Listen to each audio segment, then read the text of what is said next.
एक बादशाह था जिसके पास 2 रानियां थी, परंतु किसी से भी संतान नहीं हुई। हर उपाय कर लिए गए, डॉक्टर, हकीम, पीर, फकीर, खैरात, शायद ही कोई तरीका बचा हो जो आजमाया न गया हो। जिसने जो कुछ भी कहा उस पर अमल हुआ, परंतु कोई उपाय कारगर साबित नहीं हुआ। अंततः बादशाह निराश हो गया और मान लिया कि उसके मुकद्दर में संतान नहीं है। एक दिन बादशाह के कानों में यह बात पड़ी कि शहर में एक फकीर आया है और सैकड़ों लोग उससे लाभान्वित हो रहे हैं। बादशाह ने सोचा कि यह प्रयास भी कर लिया जाए। वह महल में गया और दोनों बेगमों से यह बात कही। दोनों फकीर के पास जाने की तैयारी करने लगी। बादशाह और दोनों बेगमें फकीर की झोपड़ी में जा पहुंचे और सलाम किया। फकीर चुपचाप बैठे रहे। थोड़ी देर बाद बादशाह ने स्वयं ही कहा, शाह साहब, मेरे यहाँ संतान नहीं है, दुआ करें कि खुदा मेरी मुराद पूरी करे। फकीर कुछ देर चुप रहे, फिर बोले, खुदा के काम में किसी का इख्तियार नहीं है। बादशाह ने कहा, खुदा अपने नेक बंदों की सुनता है और आप खुदा के नेक बंदे हैं। अगर आप खुदा से दुआ करेंगे तो हम बामुराद हो जाएंगे। फकीर ने कहा, संतान चाहते हो तो इसके लिए जान देनी पड़ेगी। छोटी बेगम तो चुप हो गई, पर बड़ी बेगम बोली, शाह साहब, मैं जान देने को तैयार हूं। फकीर ने कहा, अगर बेटा चाहो तो बादशाह की जान जाएगी, वरना तुम्हारी। बड़ी बेगम ने जवाब दिया, शाह साहब, मुझे बेटी चाहिए। बादशाह यह सुनकर हैरान थे कि बड़ी बेगम जान देने को तैयार हो गईं। फकीर ने थोड़ी सी मिट्टी उठाई और कहा, इसे सिरहाने पलंग के दाएं पैंदे के नीचे रख देना। बड़ी बेगम मिट्टी लेकर खुश हो गईं। छोटी बेगम सोचने लगी कि यह पागल हो गई है। बादशाह भी हैरान थे, पर बड़ी बेगम को इजाजत दे दी। बड़ी बेगम ने मिट्टी को पलंग के दाएं पैंदे के नीचे रख दिया और खुदा से दुआएं करने लगी। साल के अंत में एक प्यारी सी लड़की पैदा हुई। बादशाह और बड़ी बेगम ने बहुत खैरात की। कुछ समय बाद सब लोग यह भूल गए कि बड़ी बेगम को जान देनी होगी। 4-5 महीने बीत गए। एक दिन बड़ी बेगम बच्ची को पालने में लेती थी और लोरिया देकर सुला रही थी कि फकीर की आवाज सुनाई दी। बेगम थोड़ी डर गई, परंतु फिर खुश होकर उठी और फकीर के स्वागत के लिए महल के दरवाजे पर जा पहुंची। बादशाह को खबर हुई तो वह भी आए। बड़ी बेगम फकीर का शुक्रिया अदा कर रही थी। फकीर ने कहा, मलका, तुम्हें अपना वादा याद है? मलका बोली, शाह साहब, जान हाजिर है, आप जब चाहें पेश कर दूंगी। फकीर ने जवाब दिया, अभी नहीं, जब बच्ची दूध पीना छोड़ देगी। यह कहकर फकीर चले गए। बादशाह ने मलका से कहा, जान देना कोई अक्लमंदी नहीं, यह फकीर तुम्हारा कुछ नहीं बिगाड़ सकता। मैं ऐसा इंतजाम कर दूंगा कि कोई भी तुम्हें नुकसान नहीं पहुंचा सकेगा। बेगम खुश हो गईं और बादशाह से कहा, तो बहुत जल्द ऐसा महल बनवा दो ताकि मैं उसमें पहुंच जाऊं और बच्ची को अपने साथ रखूं। बादशाह ने इंजीनियरों को हुक्म दिया और 8 दिनों में महल तैयार हो गया। बेगम और बच्ची महल में पहुंचा दी गईं और हर तरह के आराम का इंतजाम कर दिया गया। बच्ची ने दूध पीना छोड़ दिया। बेगम को डर था कि अब उसे जरूर जान देनी होगी। उसने लोहे के महल और इन सब इंतजामों पर भरोसा नहीं किया, पर बादशाह ने उसे यकीन दिलाया कि उसे कोई नुकसान नहीं पहुंचेगा। एक दिन बेगम बहुत चिंतित थी। बादशाह ने उनकी चिंता का कारण जानना चाहा और कहा, तुम्हारी चिंता बेकार है, यह अनार खाओ, तुम्हारे लिए खास तौर पर मनवाया है। बेगम ने अनार लेकर मेज पर रख दिया। बादशाह बाहर चले गए और दरवाजा बंद कर दिया। बेगम बच्ची को गोद में लिए हुए प्यार कर रही थी कि उनकी नजर अनार पर पड़ी। अनार बड़ा होता जा रहा था और 2 टुकड़े हो गया। उसमें से एक सांप निकला। बेगम गुमसुम देखते रही। सांप ने उन्हें काटा और वापस चला गया। अनार फिर से पहले जैसा हो गया। कुछ देर बाद बादशाह अंदर आए तो देखा कि बेगम बेहोश है और उनका चेहरा नीला पड़ गया है। डॉक्टर और हकीम को बुलवाया गया, पर कोई उपाय सफल नहीं हुआ और बेगम दूसरी दुनिया में चली गई। अब बच्ची की देखभाल छोटी बेगम के जिम्मे आई। कुछ दिनों तक उसने बड़े प्यार से रखा, फिर उपेक्षा करने लगी। उसे लगा कि यह बेटी बड़ी बेगम की कहलाएगी। उसने सोचा कि किसी तरह से इससे छुटकारा पाया जाए। एक रात उसने बच्ची को 2 आदमियों को सौंप दिया और कहा कि उसे दूर जंगल में ले जाकर मार डालें। बादशाह को कानों कान खबर न हो। जंगल में पहुंचकर दोनों आदमियों ने मशविरा किया और तय किया कि बच्ची को छोड़कर चले जाएं। उन्होंने बच्ची को एक पेड़ के नीचे टोकरी में लेटा दिया और वापस चले गए। जैसे ही बच्चे को भूख लगी, उसने दोनों हाथ पांव मारने और रोने की आवाज लगाई। पास ही एक हिरनी अपने बच्चों को दूध पिला रही थी। बच्चे की आवाज सुनकर वह तुरंत उसके पास आई और उसे प्यार से चाटने लगी। बच्चे ने रोना बंद कर दिया और उसे ऐसा लगा मानो उसे उसकी माँ का प्यार मिल गया हो। सुबह होने में अभी थोड़ी देर थी जब एक लकड़हारा वहां से गुजरा। उसने सोचा था कि सुबह होने से पहले ही लकड़ियां काट लूं, वरना जंगल में लकड़ियां लेने पड़ेंगी और ठेकेदार के आदमी पकड़ लेंगे। उसने देखा कि हिरनी बच्चे को चाट रही है और बच्चा अपने अंगूठे को चूस रहा है। हिरनी ने लकड़हारे को अपनी ओर आते देखा और भाग गई। लकड़हारे ने बच्ची को उठा लिया। उसे बच्ची बहुत प्यारी लगी और वह लकड़ियां काटना भूलकर बच्ची को लेकर घर पहुंचा। उसकी बीवी खूबसूरत सी बच्ची को देखकर बहुत खुश हुई। सुबह होते होते पास पड़ोस में यह खबर फैल गई और महिलाएं मुबारकबाद देने के लिए आने लगी। लकड़हारे की बीवी को ऐसा महसूस हुआ मानो यह उसकी अपनी बेटी हो। जो भी औरतें बच्ची को देखती यही कहती कि यह बहुत खुशनसीब बच्ची है। दिन गुजरते गए और बच्ची बढ़ती गई। सब लोग उसे नादरा के नाम से पुकारने लगे। जिस दिन से बच्ची इस घर में आई थी, हर काम में बरकत होने लगी और किसी भी चीज की कमी नहीं रही। लकड़हारे की बीवी अपने बच्चों से ज्यादा नादरा को प्यार करती थी और उनका ज्यादा ख्याल रखती थी। लेकिन लकड़हारे को नादरा का ज्यादा ख्याल रखना था और जब भी बाहर से आता था उसे पूछता था। इस बात से लकड़हारे की बीवी नादरा से जलने लगी थी, लेकिन वह कुछ भी नहीं कर सकती थी।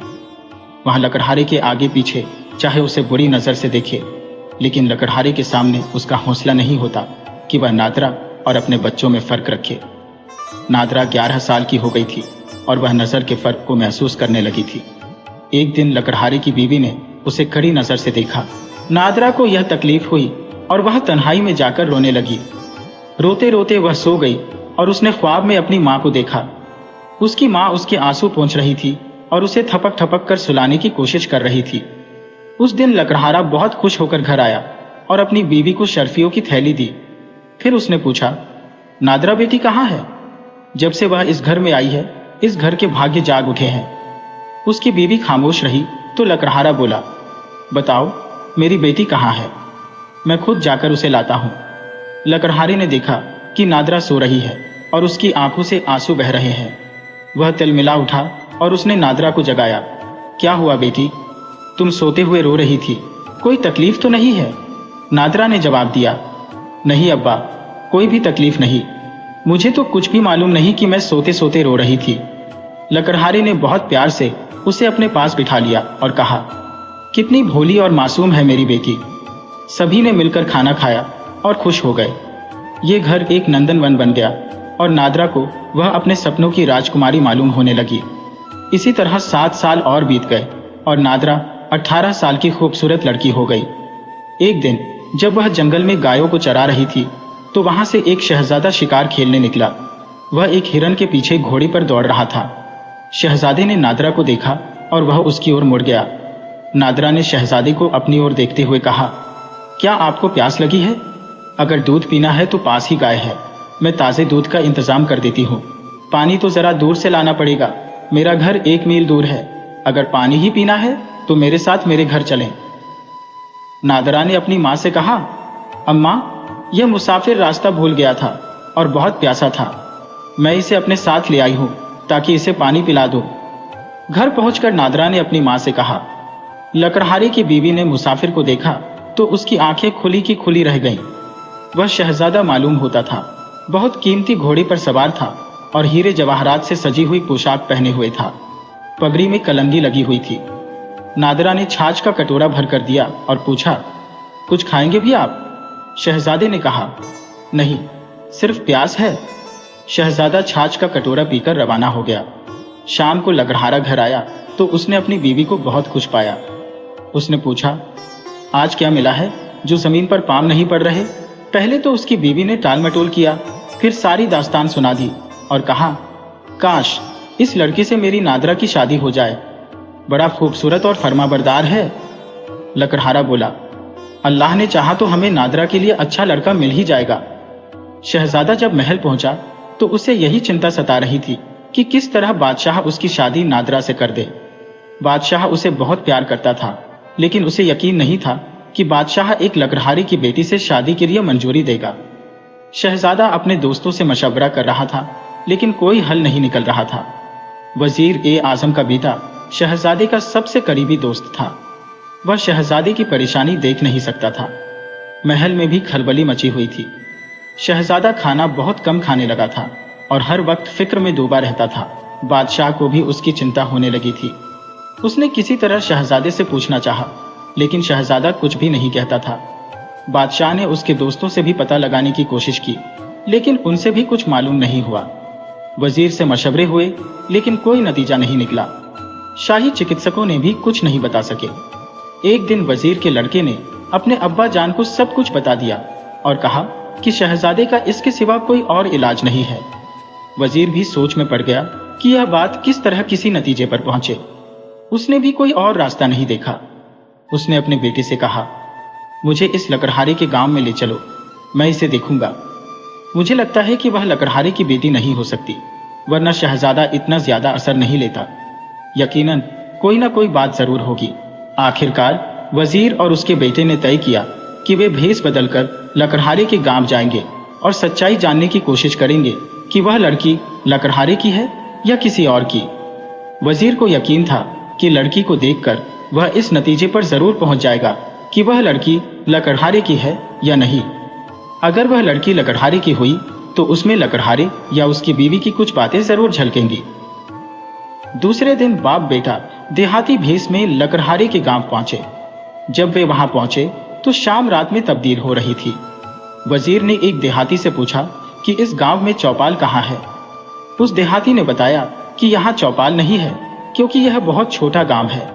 यहाँ एक लकड़हारा रहता है जो पहले जंगल से लकड़ियां काट कर लाता था और अपने परिवार का पेट भरता था, लेकिन अब वह छोटे जंगलों का ठेका लेता है और जो मुसाफिर आता है उसे अपने यहाँ ठहराता है। उसका घर चौपाल का काम भी करता है। वजीर ने देहाती से और जानकारी ली कि वह लकड़हारा कब से कारोबारी बन गया है। देहाती ने बताया कि करीब 12-13 साल पहले उसके पास एक वक्त की रोटी होती थी और एक वक्त नहीं, लेकिन एक दिन सुबह जंगल में उसे एक छोटी सी बच्ची मिली और तभी से उसकी किस्मत बदल गई। उसके घर में जैसे सोना बरसने लगा हो। इतनी बातें सुनकर वजीर और उसका बेटा लकड़हारे के मकान की तरफ चल पड़े। वजीर का ख्याल था कि वह लड़की लकड़हारे की नहीं है। अब यह जानना बाकी था कि वह लड़की किसकी हो सकती है। लकड़हारे के मकान पर पहुंचकर वजीर ने दरवाजे पर दस्तक दी। लड़की बाहर आई और पूछा, कौन है? वजीर ने बताया, हम देहाती हैं, इस गांव में रात हो गई है, क्या हम यहाँ रात बिता सकते हैं? वजीर ने लड़की को सिर से पांव तक देखा और उसे यकीन हो गया कि यह लड़की किसी मामूली परिवार की नहीं है, जरूर कोई शहजादी होगी। लड़की ने जाकर लकड़हारे को बताया कि 2 मुसाफिर आए हैं और रात भर यहाँ रहेंगे। लकड़हारा दरवाजे पर आया और उन दोनों देहातियों को अपने घर के उस कमरे में ले गया जहाँ मुसाफिर रात बिता सकते थे।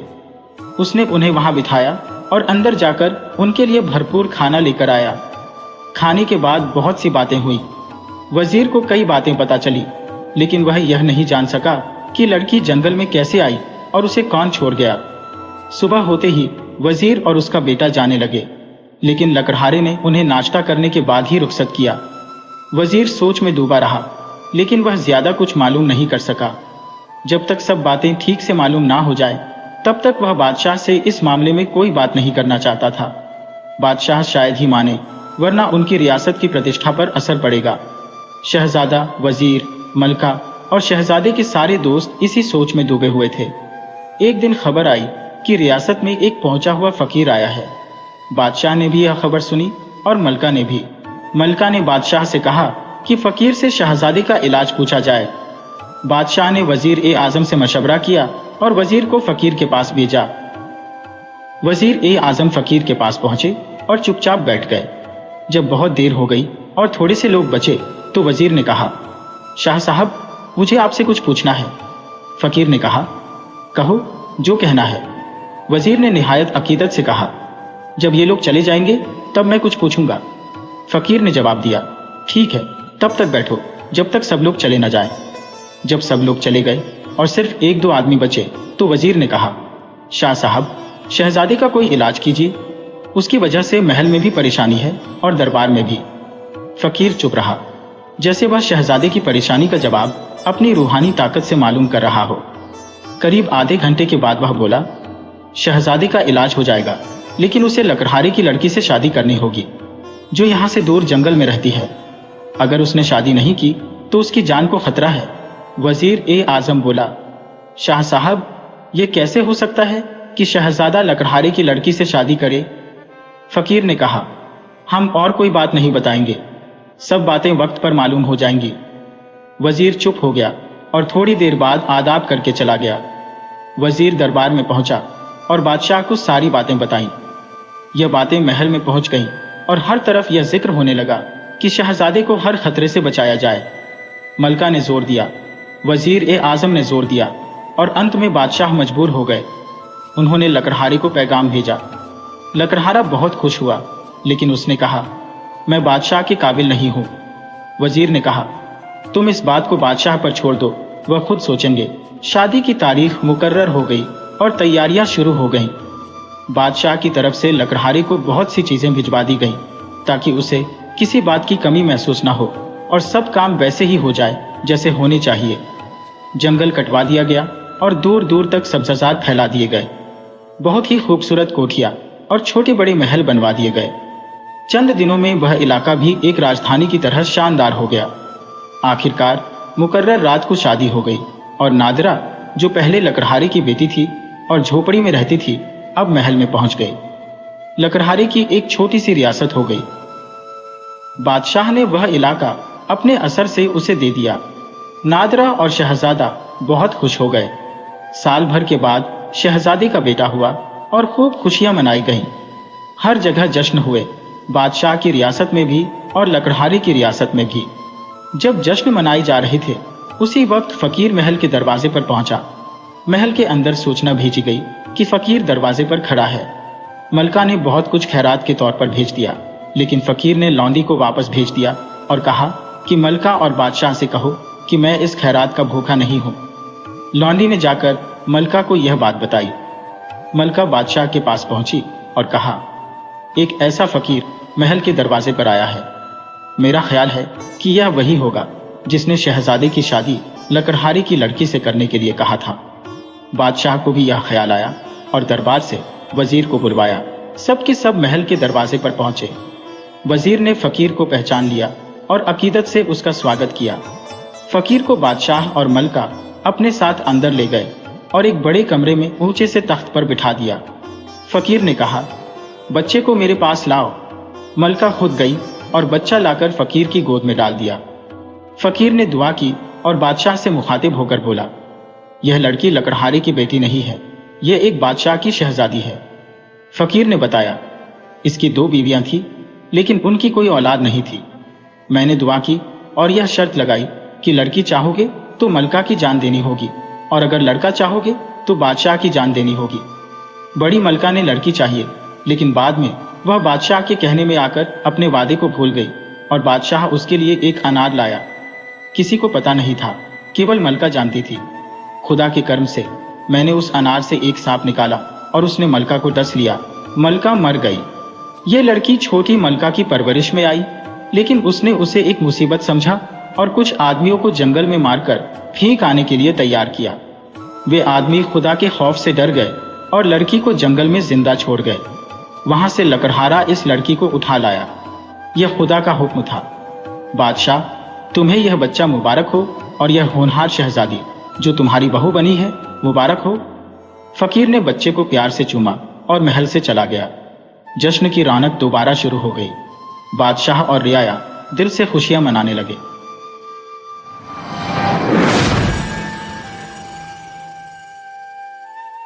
तेजी मोला को अपने पैदा होने से पहले से ही बहुत परेशानियां उठानी पड़ी थी और उसके बाद भी उसे जीवन में कई कठिनाइयों का सामना करना पड़ा। तेजी मोला के जन्म लेने से 3 हफ्ते पहले उसकी मां न्यूमोली ने इतने सारे संतरे, पके हुए आड़ू और इतने सारे चिकने बीज खा लिए थे कि उसे अपने बचपन में सुनी हुई बातें याद आ गई थी कि अगर आप गलती से बीज निगल जाते हो तो रातों रात एक पेड़ में तब्दील हो जाते हो। डर के मारे वह उस रात सो नहीं पाई और अजीब अजीब सपने उसे आते रहे कि वह अलग अलग तरह के पेड़ों में बदल गई है। सुबह उसने अपने पति धनीराम को सपनों के बारे में बताया। वह एक व्यापारी था और अक्सर काम के सिलसिले में बाहर रहता था। धनीराम ने उसे समझाया कि उसके सपनों का कोई मतलब नहीं है। यही नहीं, उसकी दाई अघोनी ने यह भी कहा कि उसे सपने में चूंकि हरे भरे आम और अन्य पेड़ दिखाई दिए हैं, तो इसका अर्थ है कि वह एक स्वस्थ बच्चे को जन्म देगी और संतान सुख भोगेगी। पर अघोनी की बात गलत साबित हुई और बच्ची को जन्म देते ही न्योमोली की मृत्यु हो गई। बच्ची की आवन नाल काटते हुए अघोनी ने देखा कि वह छोटी नन्ही कलियों में बदल रही है। जब तक उसने बच्ची को नहलाया, वे कलियां पूरी पत्तियों का रूप ले चुकी थी। हालांकि उसने उन्हें एक एक कर चुनना शुरू कर दिया था, पर वे उसके शरीर के विभिन्न हिस्सों से किसी घास की तरह उगने लगी थी। जब तक न्योमोली की पलकों को उन पत्तियों ने ढका, वह मर गई, क्योंकि पत्तियों द्वारा उसके शरीर से सारे रक्त को चूस लेने के कारण वह सांस नहीं ले पा रही थी। अघोनी ने पूरी कोशिश करके उसके शरीर को साफ किया ताकि किसी को इस बारे में पता न चले, और उसके बाद ही सबको बच्ची के जन्म की सूचना दी। उसने धनीराम से यह भी कहा कि क्योंकि वह न्योमोली को अपनी बहन की तरह मानती थी, इसलिए जब तक तेजीमोला शादी के योग्य नहीं हो जाती और किसी योग्य वर से उसका विवाह नहीं हो जाता, वह उसकी देखभाल करना चाहेगी। असल में उसे डर था कि कहीं शिशु के शरीर में से भी पत्तियां न फूटने लगे और उसकी भी मृत्यु न हो जाए।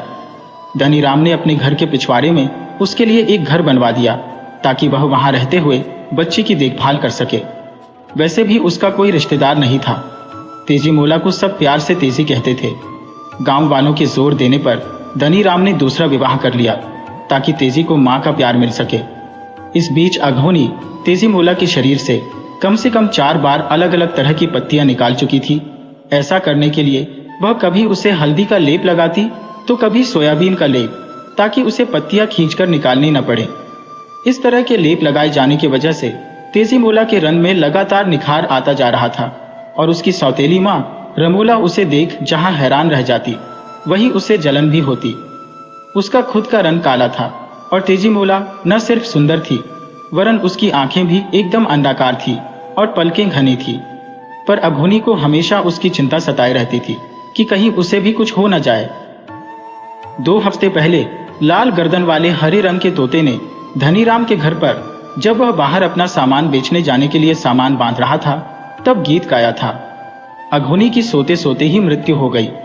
तोते ने यह गीत गाया था, जब तुम मुझे देखते हो तुम नाराज हो जाते हो। तुम्हारी बेटी एक खूबसूरत युवती बन गई है, तुम शहर से उसके लिए वर कब लेकर आओगे। तोते की आवाज बहुत ही कर्कश और तेज थी, जिसे सुनकर धनीराम को अपनी दूसरी पत्नी का ध्यान आ जाता, जो बहुत ही लड़ाकू किस्म की स्त्री थी। गांव में वह सबसे लड़ती रहती थी और तेजीमोला के साथ नौकरों की तरह व्यवहार करती थी। उसने तोते को देखकर एक ठंडी आह भरी और उसे आश्वासन दिया कि अगले 6 महीनों की अपनी समुद्री यात्रा के दौरान वह अपनी बेटी के लिए उपयुक्त वर जरूर ढूंढ लेगा। पर रमोला के दिमाग में तो कोई और ही खुराफात चल रही थी। जैसे ही धनीराम अपनी यात्रा पर निकला, उसी रात रमोला ने अपने तीनों बेटों के लिए स्वादिष्ट भोजन बनाया, पर तेजीमोला को खाने के लिए केवल बचे हुए चावल नमक के साथ खाने को दिए। वह दिन रात उससे घर के सारे काम करवाती और सोने के लिए एक बांस की चटाई दे देती। तेजीमोला खुशी खुशी सारे काम करती। जब भी उसे अपनी मां की याद आती, वह रुआंसी हो जाती। जिस रात धनीराम घर से निकला, तेजी की अंगुली में एक छोटी सी हरी पत्ती उग आई, जिसे उसने तुरंत ही चंदन का लेप लगाकर हटा दिया, जिसके बारे में अघोनी ने उसे बताया था। वह अक्सर अघोनी को याद कर रोती, क्योंकि उसे तो मां का प्यार उसी से मिला था। उसकी सबसे खास सहेली का विवाह तय हो गया था, और जब उसने अपनी सौतेली मां से जाने की अनुमति मांगी, तो तेजीमोला यह देखकर हैरान रह गई कि न सिर्फ उसने उसे जाने की अनुमति दे दी, वरन अपनी मां के सूती कपड़े मांगने पर उसने उसे अपने महंगे रेशमी कपड़े भी पहनने को दिए। उसे हिचकिचाते देख रमोला ने कहा, तुम नए डिजाइन के कपड़े पहनो और अपने इन वस्त्रों के नीचे ब्लाउज भी पहनो, इससे तुम और सुंदर लगोगी। मैं तो अब ऐसे कपड़े नहीं पहन सकती हो, क्योंकि अब मैं बूढ़ी हो रही हूँ, लेकिन तुम्हें ऐसे ही कपड़े पहनने चाहिए।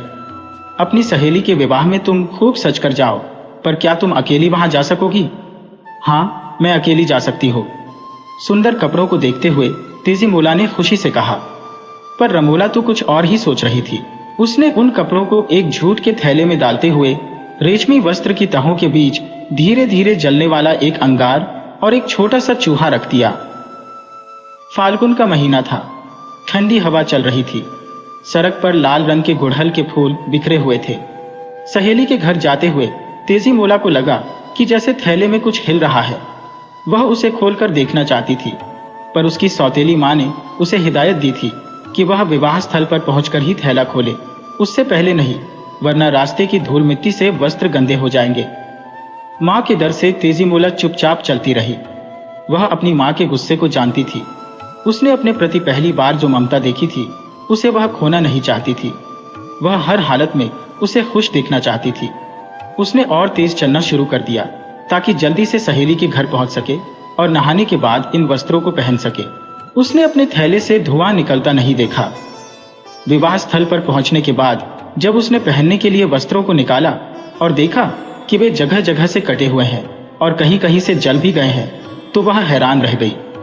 वह डर के मारे रोने लगी कि अब तो उसकी सौतेली माँ उसे कोई बड़ी सजा देगी, क्योंकि उसने उसके इतने कीमती कपड़े खराब कर दिए थे। उसकी सखी सोखी ने उसे सांत्वना देने की कोशिश की। तेजी, तुम इसके लिए उत्तरदायी नहीं हो। माँ को मैं यह बात कैसे समझाऊंगी? वह मुझे बहुत मारेगी। उन्हें सब सच बता देना, इसमें तुम्हारी कोई गलती नहीं है। फिर सोखी ने उसे उपहार में मिले हुए अपने रेशमी वस्त्र पहनने के लिए दी, पर तेजी दुखी थी और यह बात भी उसे रुला रही थी कि सोखी उससे दूर चली जाएगी, जिसके साथ वह अब तक अपने सारे दुख सुख बांटती आई थी। फिर जिसका तेजी को डर था वही हुआ। उसकी माँ ने उसकी बात पर विश्वास नहीं किया। उसने तेजी के लंबे बालों को खींचा और उसे मारने लगी। सजा के रूप में उसने तेजी से भीगे हुए चावलों को पीसने के लिए कहा। तेजी मोला बहुत रोई कि उसने सचमुच वस्त्र नहीं फाड़े हैं, पर रमोला नहीं मानी। वह तो कब से तेजी को मारना चाहती थी और अब इस सुनहरे अवसर को वह गंवाना नहीं चाहती थी, खासकर जब उसके पिता भी घर पर नहीं थे। उसने चावल पीस रही तेजी मोला के दाएं हाथ को ही चावल के साथ पीसना शुरू कर दिया और उससे कहा कि अब वह पीसने के लिए अपने बाएं हाथ का इस्तेमाल करे। तेजी मोला रोते रोते बोली, माँ, तुमने मेरे दोनों हाथों को आहत कर दिया है, मुझे जाने दो। रमोला ने उससे कहा कि वह अपने सिर से चावल पीसे और फिर लकड़ी के डंडे से उसका सिर ही तोड़ दिया। रमोला ने उसके शव को पिछवाड़े में दबा दिया। जैसे ही रमोला वहां से हटी, तेजी मोला का मांस धीरे धीरे फूटकर कद्दू की एक बेल में बदल गया। उसकी वाहिकाओं ने मिट्टी से रक्त चूस लिया और उससे पौधे का पोषण होने लगा। पत्तियों, टहनियों और जड़ों ने तेजी मोला की आत्मा को सुरक्षित रखा। दोपहर में जब ठंडी हवा बह रही होती तो पिछवाड़े में खड़ा कद्दू का पौधा गीत गाता और अपने फूलों की खुशबू बिखेरता रहता। जब पड़ोसियों ने तेजी मोला के बारे में पूछा तो रमोला ने कहा कि वह अपनी सहेली के घर गई है, कुछ महीनों बाद वापस आ जाएगी। अपने अपराध बोध की वजह से शायद रमोला पिछवाड़े में जाती ही नहीं थी। एक दिन एक दुबली पतली स्त्री उससे भीख मांगने आई और कद्दू की मांग की। रमोला उसकी बात सुन हैरान रह गई। वह उस पर चिल्लाई, तुम बेवकूफ हो क्या? मैंने तो हफ्तों से कद्दू नहीं पकाया है, यहाँ तक कि रोहू मछली के साथ खाने के लिए भी नहीं। मैंने अपने बेटे को आज ही बाजार भेजा है कि वह कहीं से अच्छा कद्दू ले आए, पर तुमने कहाँ से मेरे घर में कद्दू देख लिया? मैं झूठ नहीं बोल रही हूँ, आप इस घर की मालकिन हैं और अगर आप मुझे कद्दू नहीं देना चाहती हैं तो कोई बात नहीं। उसने बहुत सम्मान से रमोला के सामने अपनी बात रखी। स्त्री जाने को मुड़ी। रमोला हैरानी से बोली, मुझे नहीं पता कि तुमने कद्दू कहाँ देखा है, पर अगर ऐसा है तो खुद ही जाकर ले लो। कुछ क्षण बाद वह स्त्री चिल्लाती और रोती हुई वापस आई और बेहोश हो गई। रमोला के तो जैसे होश ही उड़ गए। बड़बड़ाती हुई वह अंदर गई और पानी लाकर उस स्त्री पर छिड़का। क्या तुम ठीक हो? क्या हुआ? तुमने क्या देखा? होश आने पर स्त्री ने अपनी घबराई हुई नजरें चारों ओर घुमाई। वह अभी भी कांप रही थी और पसीने से तर थी। उस बेल में भूत है। वह कहती है कि वह तेजी मोला है और उसकी सौतेली माँ ने रेशमी वस्त्र खराब हो जाने की वजह से उसकी हत्या कर दी है। वह कौन है? यह सुन रमोला बरामदे में इधर उधर चक्कर काटने लगी। उसे डर लग रहा था, क्योंकि पड़ोसी अक्सर उससे पूछते ही रहते थे कि तेजी मोला अभी तक वापस क्यों नहीं आई। अचानक उसके मन में एक विचार कौंधा, आखिर वह एक बेल ही है, वह तो मर चुकी है। वह एक बड़ी सी कुल्हाड़ी लेकर पिछवाड़े में गई और बेल से सटकर खड़ी हो गई ताकि गाना सुन सके। उसने सुना कोई विवाह के समय गाए जाने वाला विदाई गीत गा रहा है। तुरंत उसने बेल के टुकड़े टुकड़े कर दिए। पौधे के कोमल बीज चारों ओर बिखर गए। उनका रस उसके सफेद कपड़ों पर पड़ा तो निशान बन गए। वह बुरी तरह से हाँफ रही थी और उसके माथे से पसीना बह रहा था। उस पौधे में 459 बड़े कद्दू लगे हुए थे। 92 अभी पूरी तरह से बने नहीं थे और उस पर 3045 फूल थे, जिन्हें वह एक एक करके चुनने लगी। पहली अकेली, फिर अपने दोनों बेटों की सहायता से, जो तब तक घर लौट आए थे। बड़ा बेटा, जो कद्दू लेने गया था, अभी तक नहीं लौटा था। उन तीनों ने मिलकर एक गहरा गड्ढा खोदकर उस पौधे को बगीचे के एक एकांत कोने में दबा दिया। इस बार जहां इस पौधे की पत्तियां, टहनियां, बीज, जड़ आदि दबाए गए थे, वहां पर गहरे लाल रंग के आलू बुखारे के फल जैसा पौधा उगाया। कुछ हफ्तों बाद गांव के कुछ गाय चराने वाले रमोला के पास पके हुए आलू बुखारे मांगने आए, पर उसने उनकी बात नहीं सुनी और नारियल कसने बैठ गई। तभी एक एक कर आलू बुखारे धरती पर गिरने लगे। एक आलू बुखारे के मुंह से गाढ़ा झाग निकलकर बहने लगा। एक आलू बुखारा वहां बैठकर किसी बच्चे की तरह रोने लगा।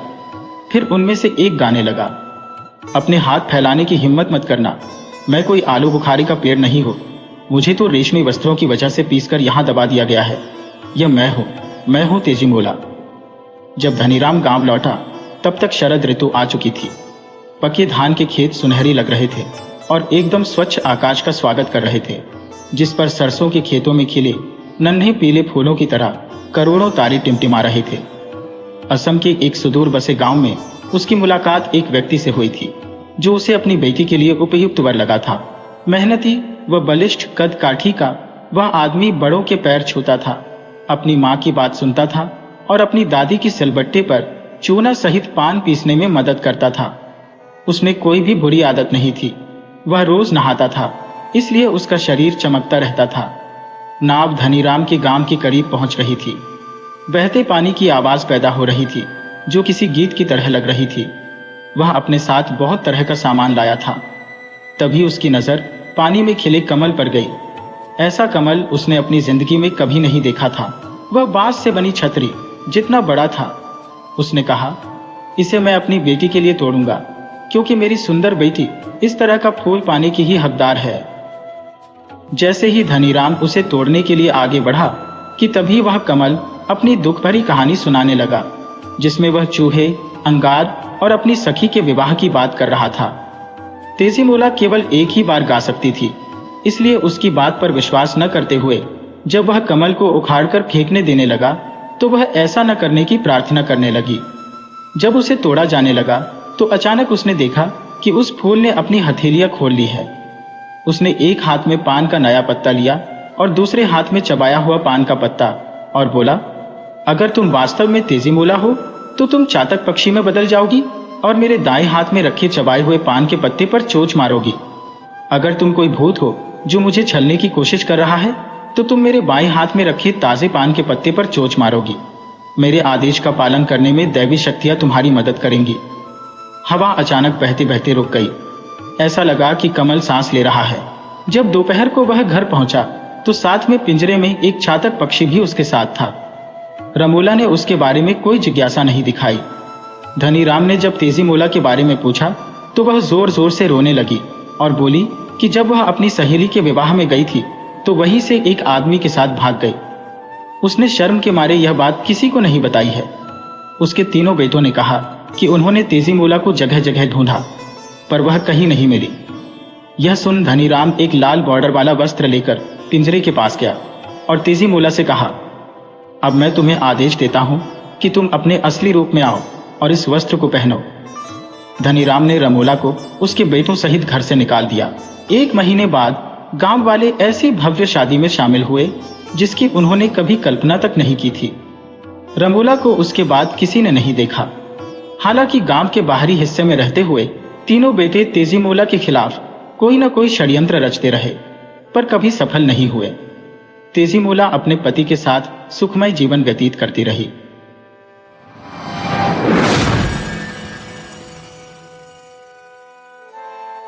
अर्गनी पर टंगी वायल साड़ी को झाड़कर पहनने के बाद जानकी दीवार पर लटके आईने के सामने जा खड़ी हुई। उसने अपने संवरे हुए बालों को हाथों से तनिक ठीक किया। माथे पर लगी कुमकुम की बिंदी पसीने से कुछ फैल गई थी। उंगली पर धोती का किनारा लपेटकर उसने बिंदी को चारों तरफ से ठीक किया। बिंदी का आकार कुछ छोटा हो गया। उसे मन ही मन इस बात का संतोष था कि छोटे आकार की बिंदी भी उसके माथे पर अच्छी लग रही है। इसके बाद उसने चूड़ियों के डिब्बे में मोड़ कर रखा 2 रुपए का नोट निकाला और उसे धोती के पल्ले में बांध लिया। पीछे मुड़ते ही उसे अपना 1.5 साल का लड़का रवि दिखाई दिया। अपने अति नाजुक पैरों को घसीटते हुए किसी तरह वह उसके पास पहुंच गया और उसने उछलकर अपने दोनों हाथ उसकी ओर फैला दिए। उसने बच्चे को खिड़की के पास बैठा दिया और उसे धोकर अर्गनी पर सुखाई गई कमीज पहनाई। उसके बालों को हाथों से सुलझाया और थोड़ा सा तेल लगाकर उन पर कंघी फेरी। मुख पर पाउडर लगाया। गालों को चूमकर उस पर काला टीका लगाकर नजर उतारी। बच्चे को गोद में उठाकर जब उसने घर में पड़े पुराने टाइम पीस की तरफ देखा तब 2 बज रहे थे। सरस्वती अम्माल ने उससे पूछा, इस कड़कती धूप में बच्चे को लेकर सिनेमा जा रही है? प्रश्न सुनकर कहीं उसे गुस्सा न आ जाए, इस डर से वह मुस्कुराने लगी। हाँ, जा रही हूं, इससे क्या? तो खुशी से जा। मैंने सोचा धूप है इसलिए कह रही थी। तो व्यर्थ ही गुस्सा हो रही है कि मैं सास की जगह खड़ी होकर तुझे डांट रही हूं। आप सास की पदवी संभाले रहिए, कौन मना करता है। पहले अपने लड़के को पति की तरह रहना तो सिखा दीजिए। जानकी के मुख से हमेशा इसी तरह के कटु शब्द निकलते थे। सरस्वती अम्माल यह सोचकर चुप रह जाती थी कि उसका इस तरह बोलना उचित ही तो है। मैं क्या करूं? मैं अपने को कोस सकती हूं, अपने दुर्भाग्य पर रो सकती है, कहकर सरस्वती अम्माल सिर पीटने लगी। सरस्वती अम्माल ने एक बार पूछा था, उसमें क्या कमी है? तूने उसके साथ जीवन बिताते हुए एक पुत्र को भी पा लिया है, अब तू उसकी उपेक्षा क्यों करती है? इसके बाद उसकी क्या दुर्दशा हुई, इसे वही जानती है। हे ईश्वर, शब्द क्या थे, विष बुझे बाण थे। वह आपका पुत्र है, इसलिए आपका दुखी होना उचित है। आपने उसका विवाह करके एक लड़की की जिंदगी को बिगाड़ने का पाप अपने सिर पर ले लिया है। इसके लिए आप जी भर कर रोइए।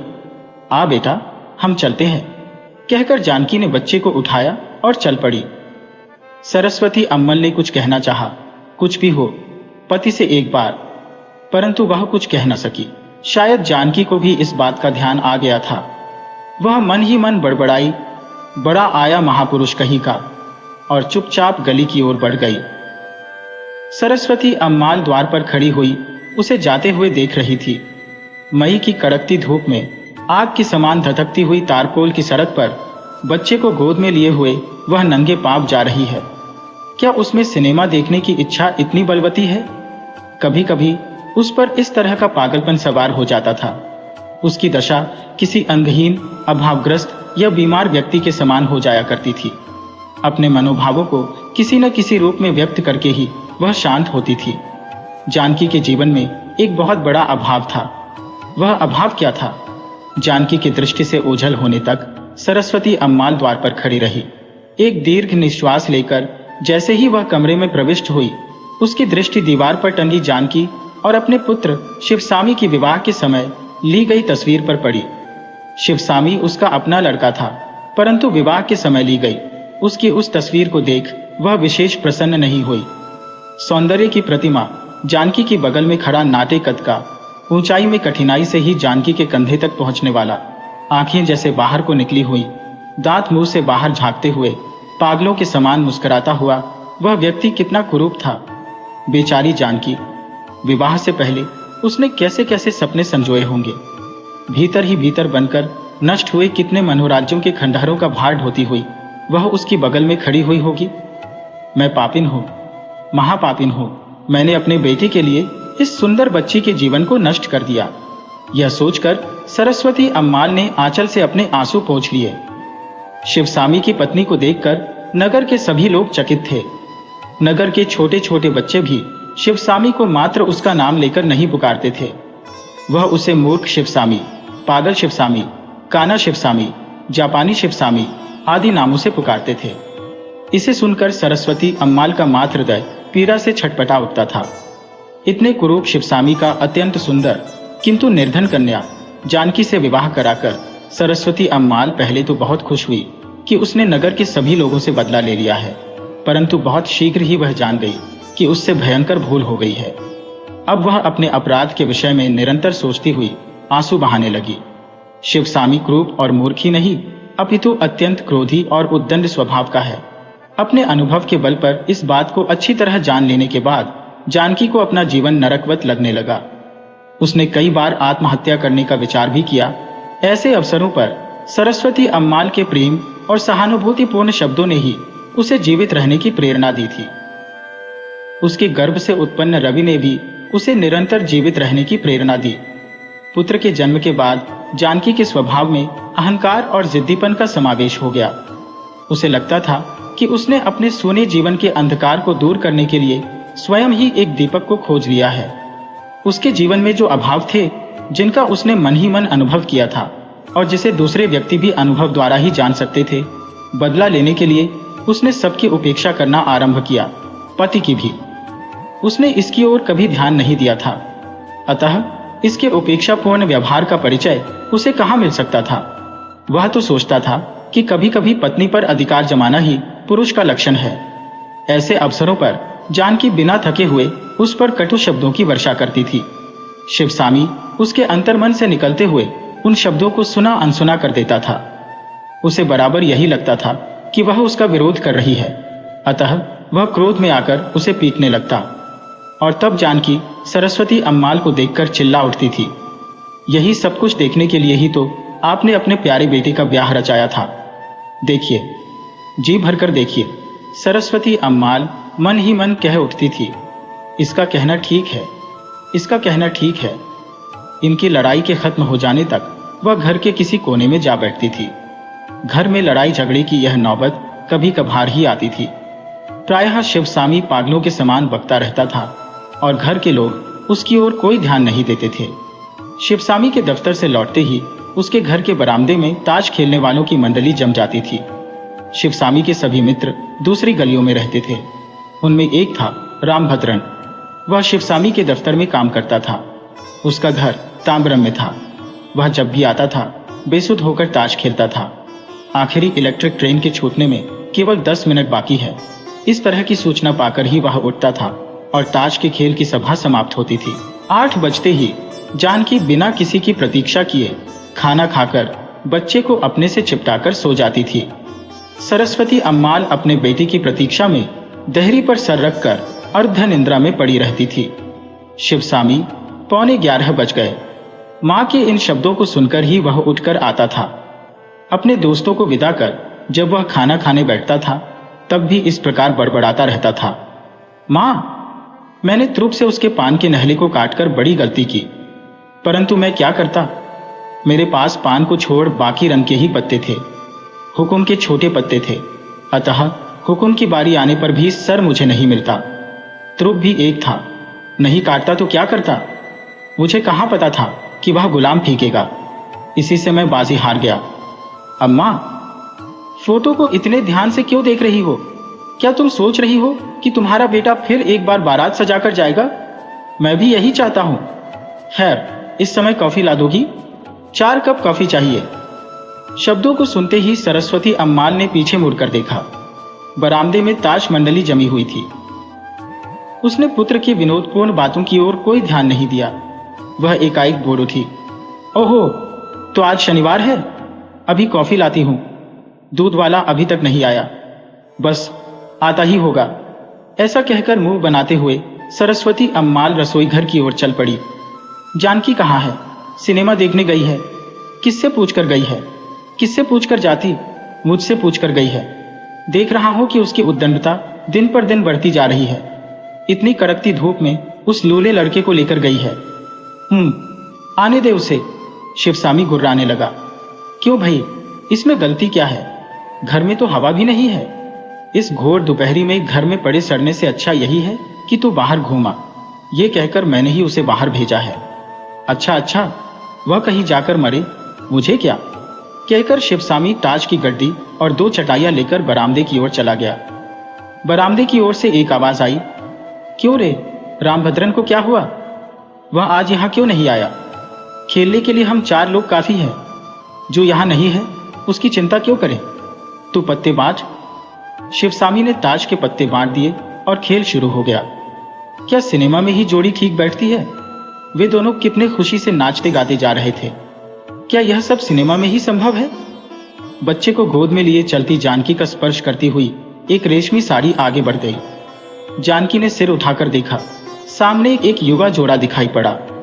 लोगों की उस भीड़ में भी सूतधारी वह युवक अपनी बाहों से युवती की कमर को घेरे हुए चल रहा था। युवती रेशमी साड़ी पहने अपने गालों से उसकी भुजाओं का चमकीले रेशमी बुश शर्ट का स्पर्श करती हुई आगे बढ़ रही थी। वह कितनी सुखी है, सिनेमा की नायिका की तरह। जीवन में भी बहुत से लोग सुखी होते हैं, मैं ही दुर्भाग्यशालिनी हूं। मुझे जीवन ने इस बात पर विश्वास करने का अवसर भी नहीं दिया कि संसार में बहुत से लोग सुखी जीवन बिताते हैं। सोचकर उसका मन रो उठा। सिनेमा हॉल में बैठे हुए उन प्रेमपूर्ण दृश्यों को देखकर, जिनको देख सभी लोग प्रसन्न हो रहे थे और आगे की सीटों पर बैठे हुए लोग सीटी बजा बजाकर अपनी प्रसन्नता व्यक्त कर रहे थे, जानकी का हृदय ईर्ष्या, दुख और शोक की भावना से भर उठा। एकाध बार दुख के सीमातीत हो जाने पर वह रो पड़ी। हाँ, यही तो उसके जीवन का बहुत बड़ा अभाव था। दूसरों को देख मिलता था, इसी से उस पर सिनेमा देखने का भूत सवार हो गया था। थिएटर से बाहर निकलकर वह सामने के होटल की ओर चल पड़ी। होटल के भीतर जाकर वह एक कोने की मेज के पास जाकर बैठ गई और उसने मिठाई का ऑर्डर दिया। उसने थोड़ा थोड़ा करके बच्चे को पूरी इमरती खिलाई। जब वह कॉफी को ठंडा कर रही थी, तब उसे लगा कि कोई बहुत देर से उसकी तरफ एकटक देख रहा है। उसने मन ही मन सोचा, कहीं वे तो नहीं आए।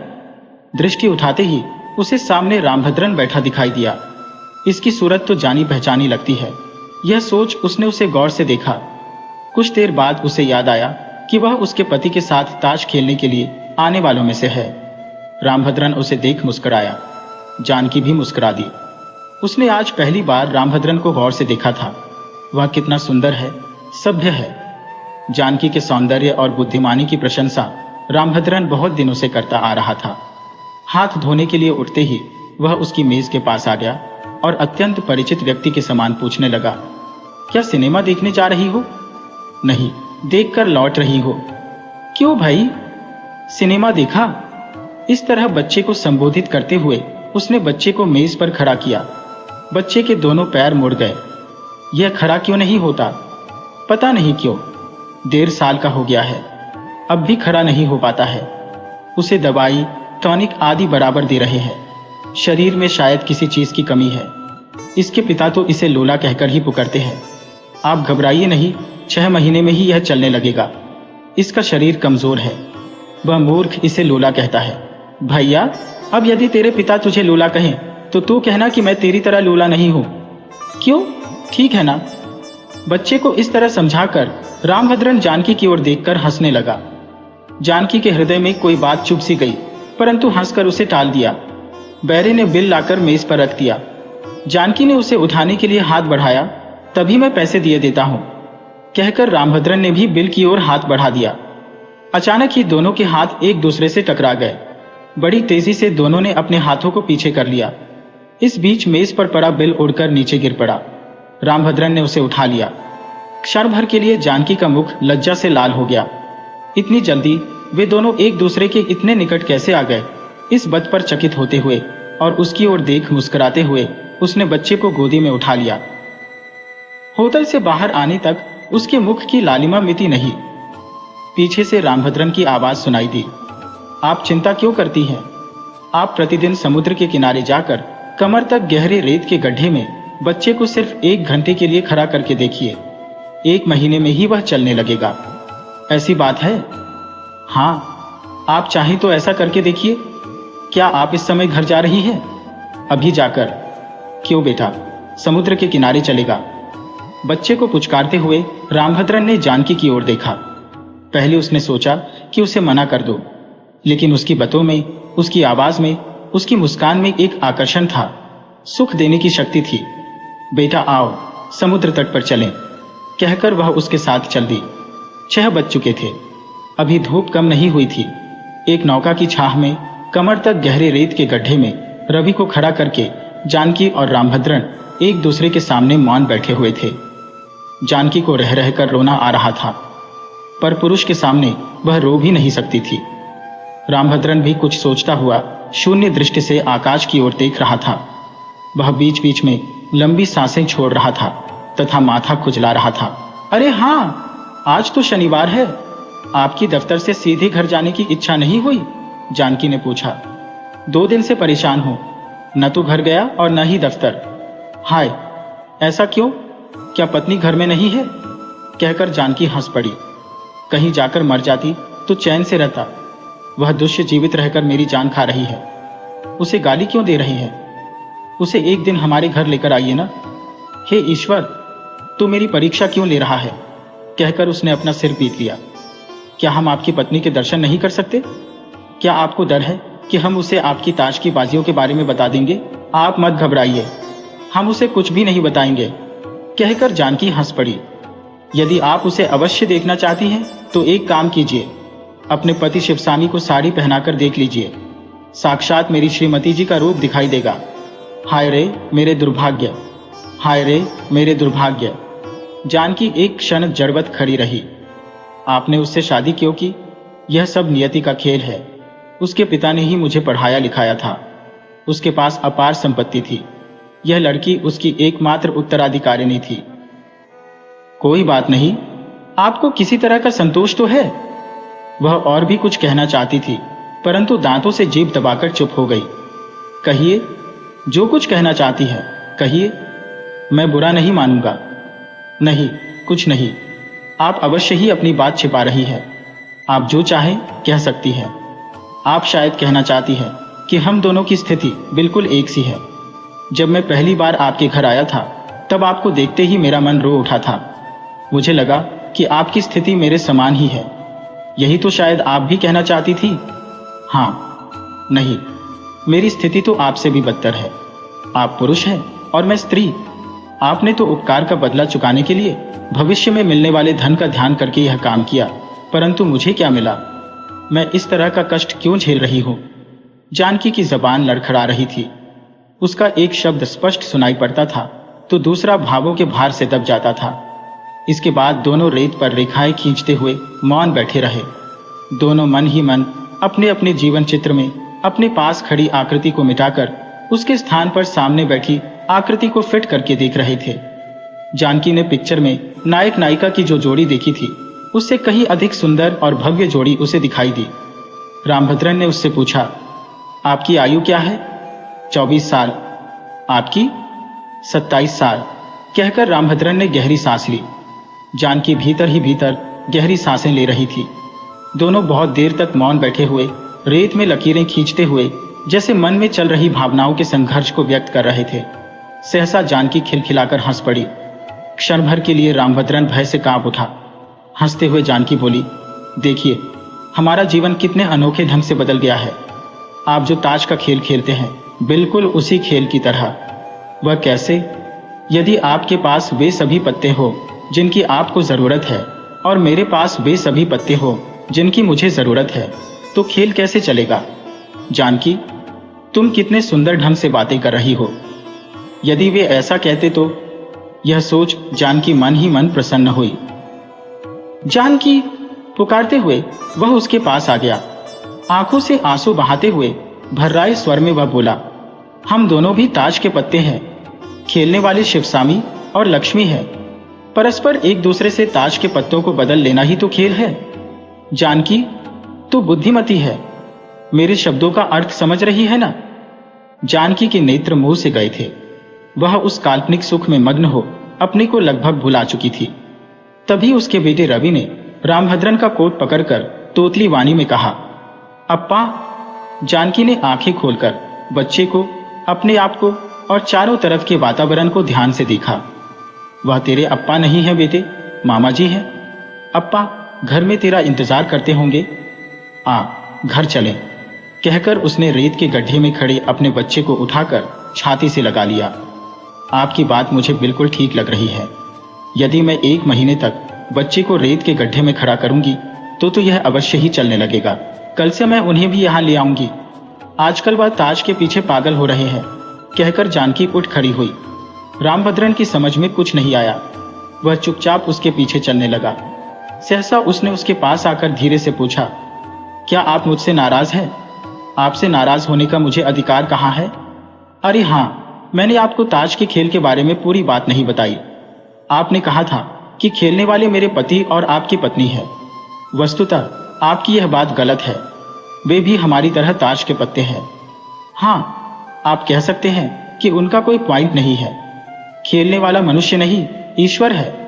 वह गलत खेल रहा है, ऐसा कहने का हमें अधिकार कहाँ है? रामभद्रन ने चकित होकर पूछा। जानकी, आप क्या कह रही हैं? कल इतवार है ना, आप लक्ष्मी को लेकर आइए, हम खूब बातें करेंगे। उसे भी मैं बोलना सिखा दूंगी। बेटे, मामा जी को नमस्ते कर। अच्छा, हम चलते हैं। कहते हुए जानकी तेजी से घर की ओर बढ़ गई। दिन और रात को मिलाने वाली मधमाती शाम समाप्त हो चुकी थी। समुद्र के किनारे जलती हुई बत्तियों की तेज रोशनी रात्रि के आगमन की स्पष्ट सूचना दे रही थी। चारों ओर प्रकाश फैला हुआ था। क्या यह प्रकाश बाहर ही फैला हुआ था?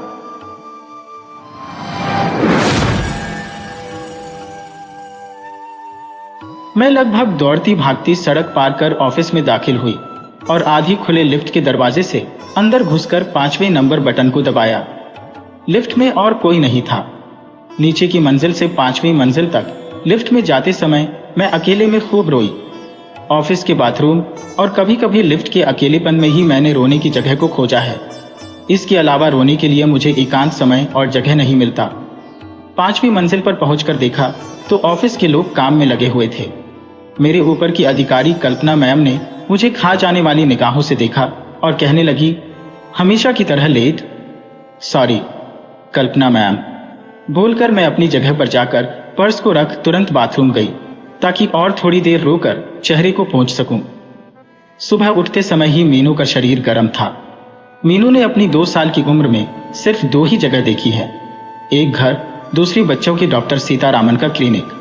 क्लिनिक के हरे पेंट हुए दरवाजे को वह पहचानती है।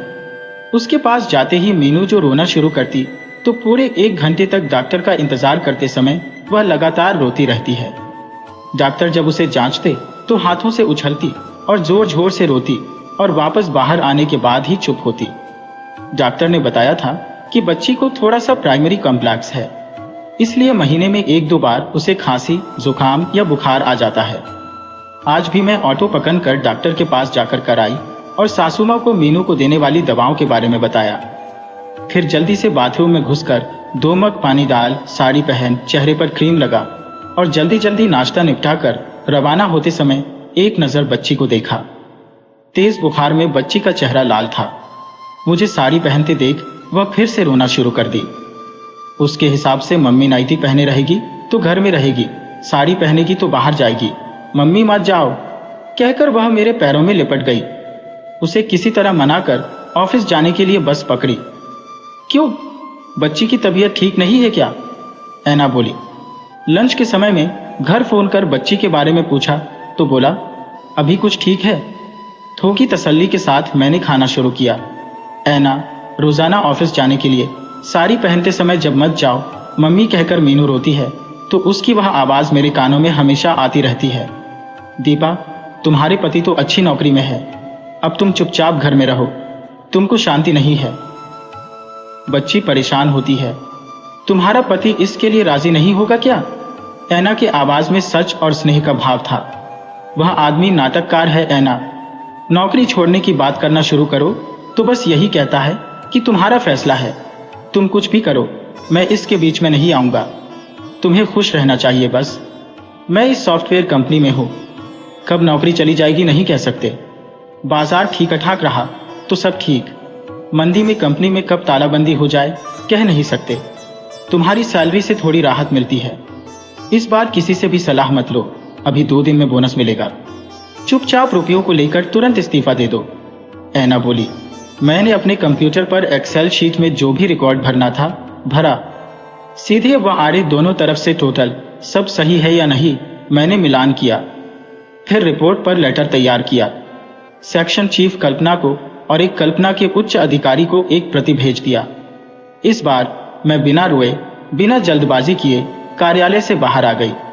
मुझे मेरा फैसला ठीक लगा। घर आकर देखा मीनू सो रही थी। सुबह जो पहना था वही कपड़े मीनू ने पहने थे। बच्ची की तबीयत ठीक नहीं तो क्या उसके कपड़े भी नहीं बदलने चाहिए? मन ही मन सासू मां पर गुस्सा होते हुए भी मैं उनसे बोली, बच्ची ने आपको परेशान तो नहीं किया अम्मा? वे बोली, पहले ही से तेरी बेटी बदमाशियों की पुतली है। तबीयत ठीक ना हो तो पूछो नहीं। मैं उनकी बातों पर ध्यान न देकर मीनू के पीठ को सहलाने लगी। जब मैं छोटी थी तब मेरी अम्मा मेरे और मेरे छोटे भाई के साथ कितनी देर रहती थी। हमारी अम्मा को साहित्य से बहुत प्रेम था। हम कहते, अम्मा बादल गरज रहे हैं, बिजली चमक रही है, डर लग रहा है। वे कहती कि वीर रस की करी कवि है, उनकी कविताएं बोलो। जबकि दूसरे बच्चों की माएं हनुमान जी को याद करने को कहती। मेरी माँ झांसी की रानी और मीरा की मिलीजुली अवतार थी। वे अंधविश्वासी भी नहीं थी। मेरा भाई रोता तो मेरी माँ सीता बन जाती और कहती कि चलो हम लवकुश बनकर राम से लड़ाई करें। चांदनी रात में छत पर हमारी मम्मी मीठा चावल बना अपने हाथों से हम दोनों बच्चों को बिना चम्मच के खिलाती, जिसमें केसर, इलायची और घी की वह खुशबू अभी तक ऐसा लगता है जैसे हाथों में आ रही हो। जब कभी भी कहीं कोई उत्सव होता तो हमारी मम्मी हम दोनों बच्चों को रिक्शा में साथ ले जाती। हम दोनों भाई बहन उस रिक्शे में एक सीट के लिए लंग बैठते थे। हमेशा अम्मा हम दोनों को तेल से मालिश करके नहलाती। रात के समय चांदनी में हम अड़ोस पड़ोस के बच्चों के साथ मिलकर बरामदे में लुका छिपी खेलते। सोते समय नींद नहीं आ रही कहकर हम रोते तो वे हमें लोरी सुनाती और तरह तरह के लोकगीत सुनाकर सुला देती। जब मेरी अम्मा हमारे साथ इस तरह रही तो क्या मुझे मीनू के साथ ऐसे नहीं रहना चाहिए क्या? यह सोचकर मैं एक योजना के साथ उठी। बच्ची को खाना खिलाने के लिए जगाया। मीनू, मम्मी अब ऑफिस नहीं जाएगी? मैं धीरे से बोली। अब मम्मी तुम हमेशा ही नाइटी पहनोगी, मीनू तुतलाकर बोली। अगले ही दिन ऑफिस जाते ही इस्तीफा तैयार करके ऐना को दिखाया। आज तुम्हारे चेहरे पर नई नई शादी हुई, लड़की जैसे रौनक दिख रही है। ऐना बोली, अभी मत दे, बोनस का चेक दे दें तब देना। इस्तीफा दे दोगी तो फिर बोनस नहीं देंगे। जो लेना है सबको वसूल करके फिर दे देना इस पत्र को। डियर, वह बोली। दोपहर को 3 बजे कल्पना मैम मुझे एक अलग कमरे में लेकर गईं और बोली, यह कंपनी तुम्हारी योग्यता का सम्मान करती है। इस कठिन समय में तुम्हारा योगदान बहुत ही सराहनीय रहा।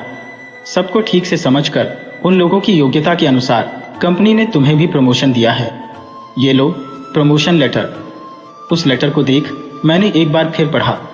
ऐसा ही 2 प्रमोशन और हो जाए तो बस फिर वह भी कल्पना जैसे हो सकती है, सेक्शन की हेड। डॉक्टर ने बताया था मीनू को जो प्राइमरी कॉम्प्लेक्स है उसके लिए 9 महीने लगातार दवा देने से वह ठीक हो जाएगी। मैं सोचने लगी 3 महीने हो गए, 6 महीने ही तो बचे हैं। अगले साल स्कूल में भर्ती करने तक थोड़ी परेशानी सहले तो सब ठीक हो जाएगा। अब तो सैलरी भी बढ़ गई है।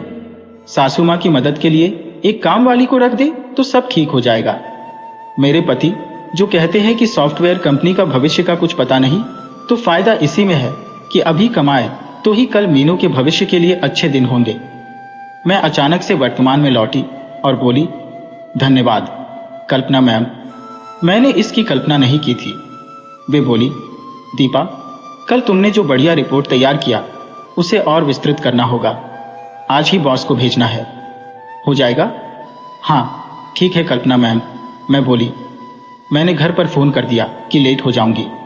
जो इस्तीफा मैंने लिखा था उसे टुकड़े टुकड़े कर डस्टबिन में डाल आई थी।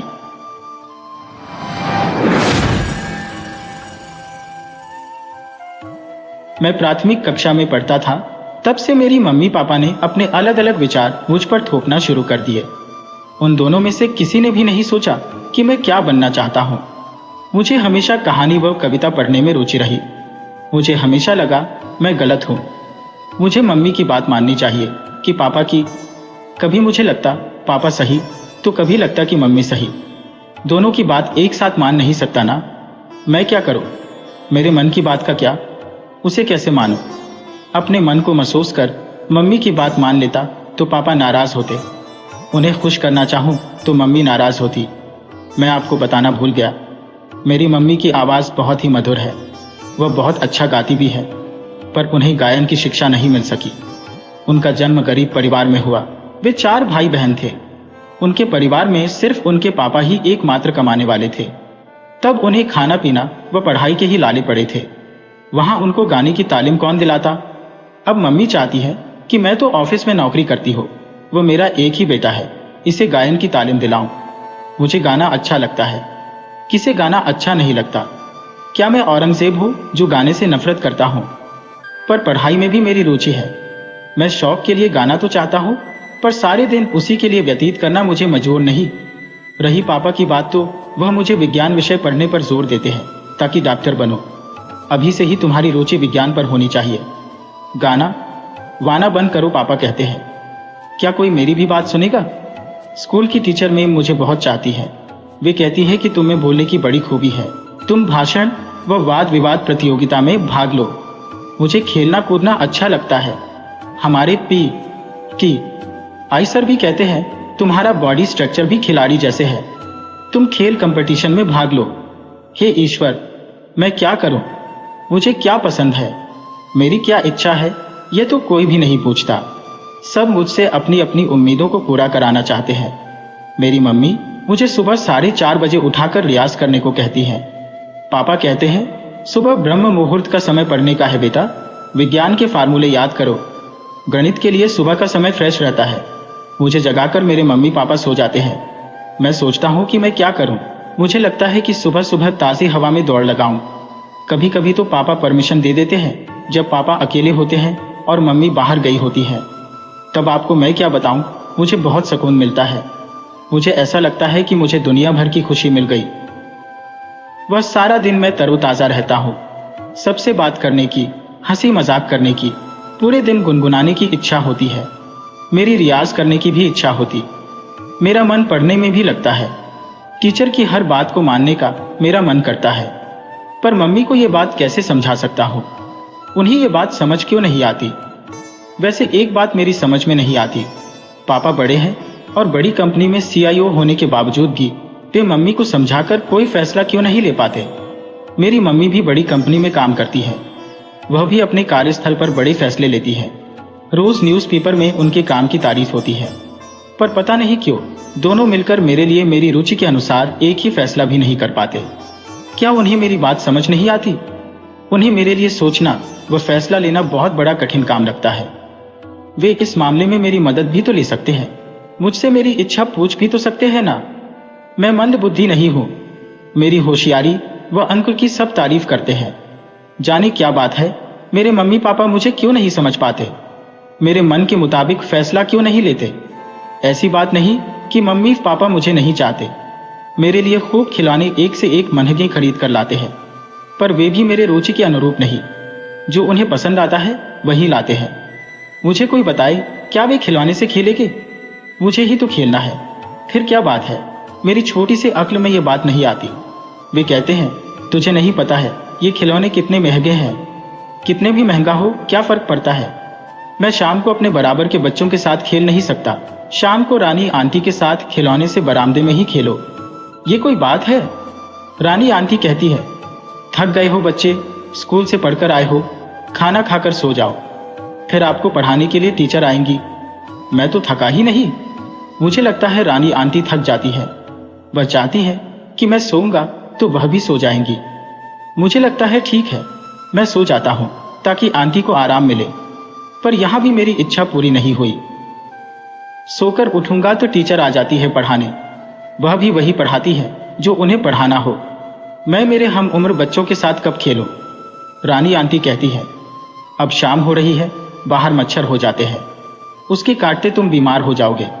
मेरे सारे दोस्त खेलते हैं, वे बीमार नहीं होते, फिर मैं ही कैसे हो जाऊंगा?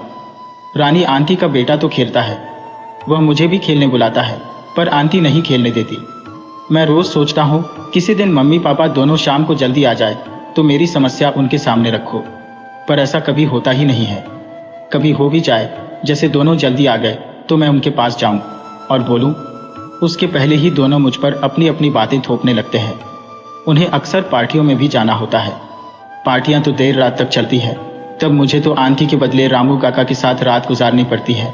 रामू काका मुझसे तो बात नहीं करते, पर पता नहीं मोबाइल में गंदी गंदी फोटोओं को देखते रहते हैं। मेरा मन अकेले नहीं लगता। मैं बोर होता हूं तो वे कहते हैं तू भी इसे देख ले। अरे इसमें तो अंकल आंटी गंदे गंदे काम कर रहे हैं। मैं मेरे पापा मम्मी से कह भी नहीं सकता, क्योंकि कहने पर रामू काका को वे आने नहीं देंगे तो रात को मैं कैसे अकेले रहूंगा। मेरे दोस्तों के घर तो सबके भाई बहन हैं, वे साथ साथ रहते हैं, पर मैं तो अकेला ही ठहरा। मेरे स्कूल के साथी कहते हैं, तू तो बड़ा लकी है रे, इकलौता मम्मी पापा का। दोनों बड़ी पोस्ट पर है, खूब कमाते हैं, तेरी तो मौज ही मौज है। ऐसा कहे वे मुझसे ईर्ष्या करते हैं। हे भगवान, उन्हें कैसे बताऊं मैं कितना अकेला बेसहारा, मम्मी पापा के होते हुए भी अनाथ जैसा घुटा घुटा अपनी बात कहने में असमर्थ हूँ। मैं तो कैदी जैसे जिंदगी जी रहा हूँ। कोई मुझसे प्यार नहीं करता। ऐसा जीना भी कोई जीना है। मेरी पाठ्य पुस्तक में एक कविता बचपन में लिखा है, मेरा बचपन कोई मुझे लौटा दे। क्या वे ऐसा बचपन चाहते थे या उनका बचपन कुछ और ही रहा होगा? मैंने तो ये सारी बातें इस डायरी में लिख दी। अब ये डायरी रद्दी में बिकने जाए या कोई पढ़े और शायद मेरी समस्या का समाधान निकाल सके। इसी उम्मीद में मैं इकलौता अमीर बेसहारा अनाथ पुत्र अपनी बात यही समाप्त करता हूँ।